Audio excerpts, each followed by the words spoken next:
যদি ইউডিএফ শক্তিশালী হয় কংগ্ৰেছ দুৰ্বল হ'ব, কংগ্ৰেছ শক্তিশালী হ'লে ইউডিএফ দুৰ্বল হ'ব। কিন্তু ভাৰতীয় জনতা পাৰ্টীয়ে সদায় বিৰোধী হিচাপে কংগ্ৰেছকো লৈছে, বিৰোধী হিচাপে ইউডিএফকো লৈছে। এইবাৰতো আৰু ক'বলগীয়া নাই, এইবাৰতো কংগ্ৰেছে ক'ব নোৱাৰে যে ইউডিএফ বিজেপিৰ বি টিম বুলি। এতিয়া তেওঁলোকৰ মাজত কাজিয়া লাগি থাকিব আৰু দেখিব আপোনালোকে, এইবাৰো দেখিছে আপোনালোকে, ভৱিষ্যতেও দেখিব। মই কি কৈছোঁ, কংগ্ৰেছ আৰু বিৰোধীৰ হাতত 30% আছে। সেই 30%টো আমি 40% নহয়, মই কথাটো কৈছোঁ সামগ্ৰী। সেইকেইটা ছিট হয় কংগ্ৰেছে পাব, নহয় ইউডিএফ পাব। আমাৰ ইয়াত ক'বলগীয়া কি আছে?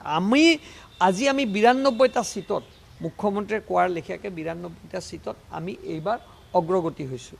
আমি 9টাৰ পৰা 11খন পাইছোঁ, তেওঁলোকে 3খনত সীমিত আছে, আৰু ইউডিএফ 1খনৰ পৰা 0 হৈ গ'ল।